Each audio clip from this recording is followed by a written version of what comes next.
Welcome, ladies and gentlemen, to HeadKick Audio episode number, I think we're up to 48 or 49, something like that.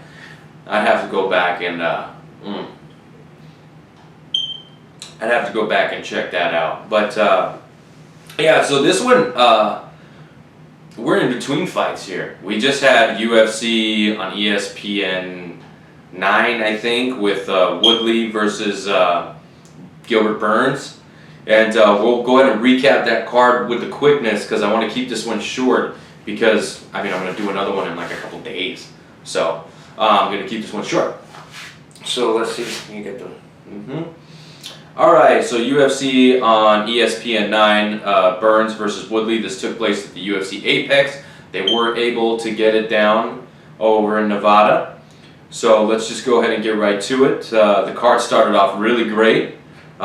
Chris Gutierrez defeated Vince Morales via TKO leg kicks. One of very few. I don't have all the names and stuff, but maybe right there. I don't know. We'll see. I don't know where I posted my picks, if I even posted them, but my picks kind of Anyway, yeah, I think it was in an episode. But I know I picked Chris. Up next, Casey Kenny defeated Luis Smoka via guillotine. Round numero uno. That was pretty dope. Smoka was landing some wicked body shots, but every time he did, Casey was countering over the top. Scramble led to the guillotine, and it was pretty fucking good. So props to Casey Kenny getting it done over a veteran like Luis Smoka. That's no easy task. Brandon Raw Dog Royval. This is what I like to call some HeadKick Audio alum. He's been on the show before. We love the Raw Dog. And he got it done over Tim Elliott via submission arm triangle choke in the second round. We'll get to more on Royval later. Well, fuck it. This is a short show. I don't want to fucking forget shit. So check it out. Royval was just he looked very upset in the post-fight interview, which they were doing weird ones, by the way, like Contender Series style, right? And they're like, hey, you're overcritical. And he's just like, man, that performance isn't going to get me paid. I want to get paid. I got to work tomorrow. And I was just like, man. And a lot of people on social media too, especially in our group, we're saying that it's sad that a fighter at the UFC level, still has to work a job. Like Jeff Neal, I think he just quit his day job as a server or some shit like that. Don't quote me. But I remember him saying, I'm going to hold off. That's fucking sad, right? Anyway, so he got it done over Tim Elliott. I don't know how you could pick Elliott over Royval. I mean, Royval scrambles just as good as the rest of them, but he's just, I don't know, he's got that dog in him, no pun intended. Jamal Hill fucking obliterated Cleetson Abreu. In round number 1, sick knee to the body. That was it. They literally could have stopped the fight there. A couple follow-up punches. Got the TKO for Jamal. Is it Jamal or Jamahal? I don't know. Anyways, Daniel Rodriguez, he got a late notice replacement, and Gabe Green, they were supposed to fight on the regional circuit according to the broadcast. Green stepping in for Kevin Holland, who had an injury. I'm not really sure what the injury was, but this was a fucking fun fight, right? So 1, 2, 3, 4, 5 fights in, and every fight is just damn, you know what I mean? This is a free card. Sweet! And fucking Gabe Green comes in on 4 days fucking notice and gives Daniel Rodriguez a pretty good fight. You know what I mean? Now look, the size discrepancy between the two, fucking huge, right? It looked like a lightweight versus a welterweight or a middleweight, if I'm being honest here. Just the comparison between the two, not the comparison between those divisions per se. But D-Rod got it done, 30-27s across the board. Although, I mean, some of those rounds were pretty close. Gabe was starting to pour it on late, but man, very exciting dude. I can't wait to see this guy in a full training camp, not just rolling off the couch into a UFC fight. That's crazy. And go to his social media and check out his Cribs style thing he did. It was cool. Anyways, we're gonna have that guy on the show for fucking sure. I like that dude. Caitlin Chukagian got the win over Antonina Shevchenko, 30-25s, my brother. 30-25. She just got beat by Shevchenko's sister, Valentina, champ. Anyway, I saw some things on the Twitter. I can't remember, so I can't know who to give props to, so I'm not going to say it. So that was your prelim main event, as I like to call it. Moving on, Mackenzie Dern got the first knee bar or leg submission in strawweight division, maybe in women's MMA, in the women's divisions, I should say. I'm not 100% sure, but definitely strawweight. Mackenzie Dern made weight. Hannah Cyphers always game, just like a fucking, white belt on the ground compared to Mackenzie Dern. Like, she was trying to punch her way at it. Anyway, Roosevelt Roberts defeated Brock Weaver via rear naked choke in round 2. There was some heat building up to this fight. I don't think Brock Weaver is UFC caliber just yet. I think he needs a couple fights, and also, again, we don't know if his history with dog fights is real or not. If it is, like, fuck that shit. So hopefully it's not. If anybody can, fucking show me some proof on the social medias, like, that'd be cool. I'd like to know if I, even want to talk about this dude, right? Kind of like the whole, what's his name, the Hardy dude, right? Like, I don't like talking about the guy. Anyway, Billy Quarantillo is a hard name, because I keep wanting to say Quarantino, because we just came out of quarantine. I think I said that on the last show. He defeated Spike Carlisle. This is the Alpha Ginger via unanimous decision, 29-28 across the board.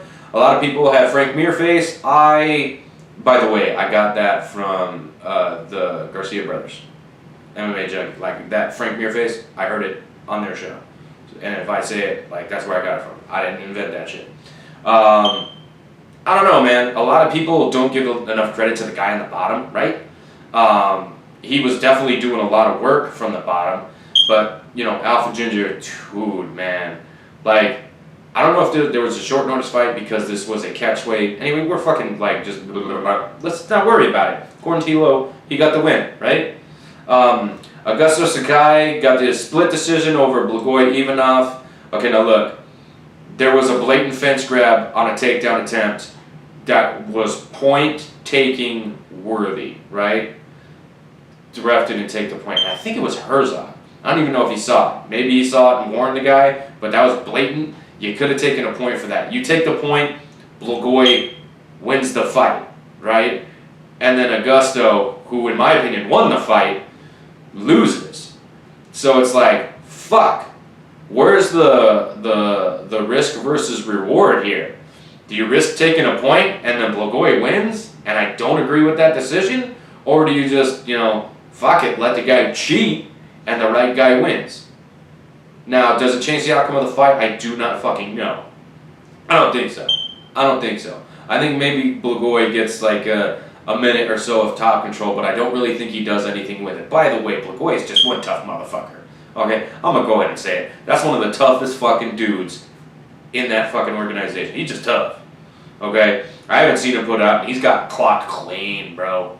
I mean, he fucking fought Derek Lewis. Did he not? Did he not go to decision with Derek Lewis and JDS? Two of the biggest punchers in the heavyweight division. Fucking tough-ass motherfucker. But Augusto Sakai gets the win, and my picks up until this point, I believe, 1, 2, 3. Okay, so my main card picks were on par. And let's see, I'm not sure who I took with Chukagian Shevchenko. I think I took Holland before Rodriguez, I think. I'm not really sure what I didn't do anything after that, okay. I picked Jamal, Brandon, okay. So I actually did pretty good in picks until the fucking main event, right? But I also stated that if it was like prime Woodley, right? If the dude showed up motivated and ready to fucking go, he's the guy. He's the fucking guy.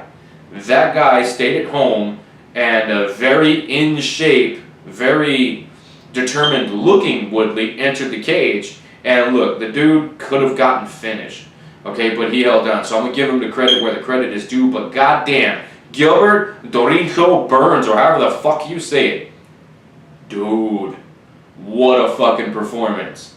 Wow. Dude is looking good at welterweight. I'm fucking excited for this guy. I think he needs... I know he just got to win over the champ that had the champ up fucking fight, had the belt a fight ago, right? Before he lost to Usman, he was the champ. And he was talking about how he was the greatest welterweight champion of all time. I mean, slow your fucking roll there, Woodley. And now you're even farther from it. But, goddamn, dude, my camera angle's funny. Anyways, Gilbert Burns looked fucking absolutely amazing. Dude is a fucking killer, bro. Killer!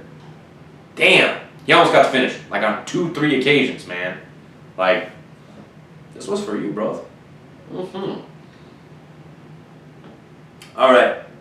So, I think he called for a title shot. Now, he trains with the champ, so I don't know how likely that is. I think he could take a fight against, one of the other top ranked welterweights. You got Colby Covington. You got Leon Edwards. You've got, who else is up there? A bunch of guys moved up to middleweight. Two guys, Till and Gastelum. But that was a while ago, and I don't even know why I'm thinking that. But who else is in the top, like, 5? I don't know. It's a very fucking short list. But goddamn, I think Gilbert's right there, bro. Right there. I keep saying bro. It's right there, bro. Anyway, I can't say enough about Gilbert Burns. Goddamn. Excited to see this dude fight again, that's for sure. Gas tank was there, striking on fucking point. The grappling exchanges. T. Wood, awesome wrestler. So I'm not surprised that he was able to avoid a lot of what Gilbert was trying to do. But just, Gilbert didn't need it. He did not fucking need it. Dude's jiu-jitsu fucking like a black belt, right? Fucking has all kinds of fucking accolades in that fucking style of martial arts. Is it a style?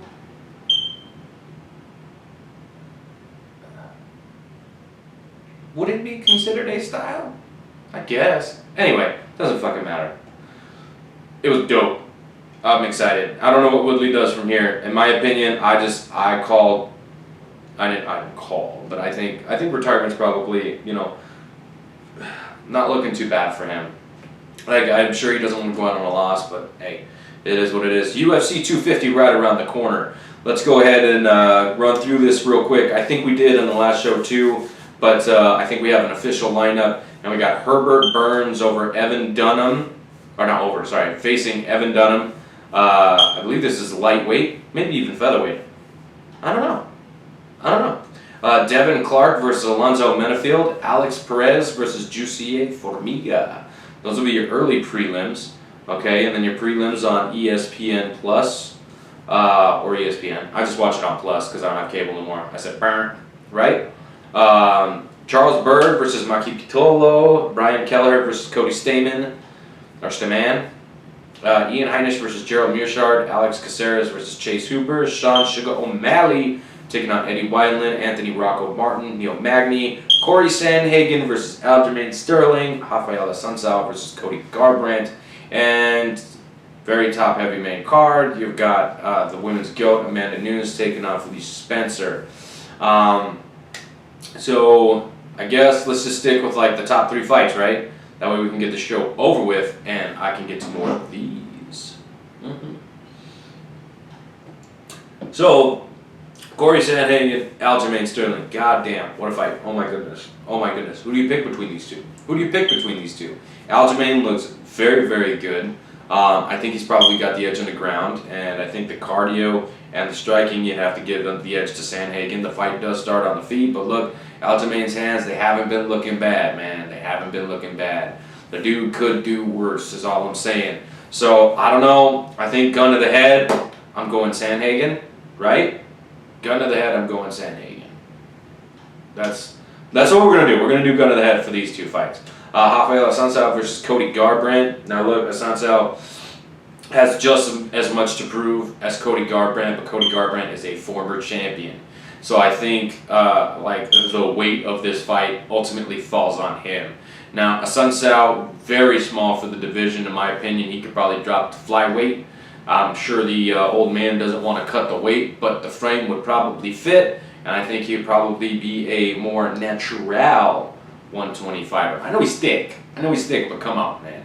If Aldo can drop to 35, Assunção can do 25. It's just, I don't want these guys to, oh shit, sorry. I don't want these guys to cut weight and like kill themselves, but I'm just saying, like, the dude's shorter than me and I'm fucking tiny, right? Well, tiny this way, not this way. I'm going Cody Garbrandt. I think Sun Tzu poses some neat little challenges on the ground, but ultimately this fight's going to stay on the feet, and I think Cody Garbrandt, if he can stay composed, his win over Dominic Cruz, I think he gets it done here, and there is no fucking way I'm picking against Amanda Nunes. Okay? Just no fucking way. Alright, so check it out. Real quick, on the show. Hey, also, fuck, I know, I'm fucking, like, all over the place this show. It's great. Check out my boy Dave Fretz. He's doing all of these cool imageries for a bunch of fighters. His latest one I saw today was Autumn Norton. She's a badass little chick. I'm just gonna say she's fucking bad. Her fucking boxing is mwah, right? Chick's got hands. Anyway, UFC's doing this thing where they're hand-picking artists, whatever, to make flyers and stuff. Yo, chant my boy Dave Fretz. Dude is good, right? So that's my dog. I'm gonna roll with it. Also check out the other shows. You got Combat Sports with Rhino. You got Fighting with Myself podcast. You got the MMA. I always forget Steve's show. I always forget. You know what? Fuck it. Like, I know what it is, but I always forget what it's called. I think it's MMA Daily or something like that. I don't know. It always happens to me. Okay, let's see. Fanboy. MMA, really? It's that simple and I can't remember that shit? Oh. Just trolling on these dudes' accounts. Yeah. Let's see. A new daily show. Yeah, Fanboy MMA podcast. Check that shit out. Sorry, I went on a fucking... There's some interesting stuff on there. Right, and then don't forget, like, Dan Tom's the Protect Your Neck podcast. Okay, and there's other podcasts that I chant on this thing. It's because I genuinely listen to them. So go out and check out all these other shows. While you're checking your boy out, check out my Dudes in Evasion. Oh shit, I just 808'd it hard. The Dudes in Evasion, local metal into his house right here. Of course, in the intro, if you're on video, is By the Gods. And if you're on audio, it's the Dudes in Cutthroat Gorgeous. Me.